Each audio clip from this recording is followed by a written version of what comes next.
மத்தேயு 17ஆம் அதிகாரம் 19, 20 வசனத்தில் 20வது வசனத்தில் ஆண்டவராகிய இயேசு சீடர்களுக்கு விசுவாசத்தை கற்றுத் தருகிறார். கடுகு விதை அளவு விசுவாசம் உங்களுக்கு இருந்தால் நீங்கள் இந்த மலையை பார்த்து இவ்விடம் விட்டு அப்புறம் போ என்று சொல்ல அது அப்புறம் போகும், உங்களால் கூடாத காரியம் ஒன்றுமில்லை என்று சொல்லி அவர் விசுவாசத்தில் ஜெப வாழ்வில் அவர் கற்றுக் கொடுக்கிறார். சீடர்கள் 19வது வசனத்தில் வந்து கேட்கிறார்கள், எங்களால் இந்த பிசாசை துரத்திவிட ஏன் கூடாமற் போயிற்று என்று. அதுக்கு இயேசு உங்கள் அவிசுவாசத்தினால் தானே என்று சொல்லி அவர்களுக்கு அதை அவர் சொல்லி கடுகளவு விசுவாசத்தை பற்றி கற்றுத்தருகிறார். அருமையான கர்த்தருடைய பிள்ளைகளே, நம்முடைய வாழ்வில் நமக்கு எந்த காரியத்தையும் தேவனிடத்திலிருந்து கேட்டு பெற்றுக்கொள்வதற்கு விசுவாசமே நமக்கு முக்கியமாக இருக்கிறது. நம்முடைய அவிசுவாசத்தின் தன்மைகளை நாம் எடுத்து உதறி தள்ளிவிட்டு விசுவாசத்தில் இருந்து கர்த்தரிடத்தில் ஜெபிக்கிறது நமக்கு அவசியமான ஒரு காரியம். விசுவாசம் என்பது யாரை விசுவாசிக்கிறோம் என்பதின் அடிப்படையில் அது சிறப்பு பெற்றிருக்கிறது.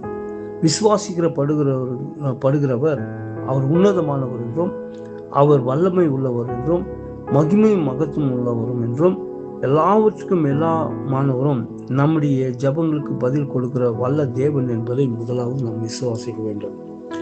விசுவாச வாழ்க்கை என்பது அது விசுவாச வாழ்க்கையில சில விவாத பொருள்கள் கூட உண்டு. ஜெபம் என்பது கேட்டு பெற்றுக் கொள்ளுதல் என்ற பொருளிலேயே இங்கு சொல்லப்படுகிறது. அந்த ஜெபம் விசுவாசத்துடன் ஏறெடுக்கப்படும் போது மட்டுமே அதன் பயனை நாம் பெற்றுக்கொள்ள முடியும். இதை ஆண்டவராகிய இயேசு கிறிஸ்து தன் வாழ்க்கையிலே அவர் நமக்கு ஆணித்தரமாக அழுத்தம் திருத்தமாக கற்றுத்தருகிறார்.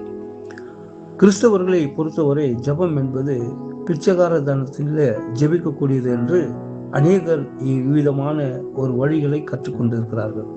ஆனால் அதற்கு மாறாக வேதம் சொல்கிறது, நாம் பிள்ளைகளாக தேவனுடைய பிள்ளைகளாக இருப்பதனால பிள்ளைகள் என்ற நிலையில உரிமையோடு பெற்றுக்கொள்வதுதான் ஜெபம்.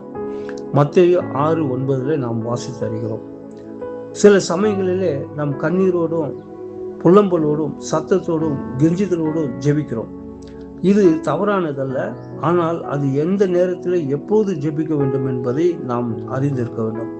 நம்முடைய பாவங்கள், நம்முடைய அக்கிரமங்கள், நம்முடைய மீறுதல்கள் நம்மளே இருக்கும்போது அதிலிருந்து மனம் திரும்பி ரட்சிக்கப்படுவதற்கு கர்த்தருடைய சமூகத்தில் நாம் பலத்த சத்தத்தோடும் கதறலோடும் கண்ணீரோடும் கிஞ்சி நாம் ஜெபிக்கக்கூடியவர்களாக இருக்கின்றோம்.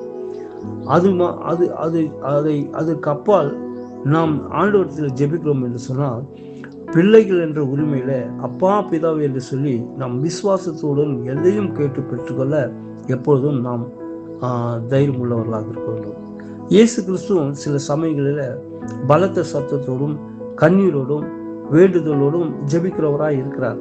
ஆனால் அது எப்பொழுது அதை அவ்விதமாக ஜெபிக்கிறார் என்று சொன்னால், குறிப்பாக மனிதர்களுடைய பாவத்தை சுமந்து தீர்க்கும் போது, அந்த அந்தகாரத்தின் சூழல் அவரை சூழ்ந்திருக்கும் போது மனிதர்களுடைய பாவங்களுக்காக கதறி அவர் கண்ணீர் விட்டு சத்தத்தோடு ஜெபிக்கிறவராய் இருக்கிறார். எபேசியர் 5ஆம் அதிகாரம் 7வது வசனமும் மத்தேயு 26:39 நாம் அறிந்து கொள்ளலாம். மற்ற நேரங்களில் மிகவும் தைரியமாக விசுவாசத்துடன் பிதாவே என்று எனக்கு செவி கொடுப்பீர் என்று சொல்லி அவர் விசுவாசத்தோடு ஜெபிப்பதை நாம் அவரிடத்திலிருந்து மாதிரியாக நாம் பெற்றுக்கொண்டு இருக்கின்றோம். யோவான் 5ஆம் அதிகாரம் 11:11 41வது வசனம் 42வது வசனத்தில் நாம் வாசித்து அறிகிறோம். நாம் என்றென்றைக்கும் கர்த்தருக்குள்ளாக நிலைத்திருப்போம். கர்த்தர் நம்மை ஆசீர்வதிப்பாராக. ஆமென்.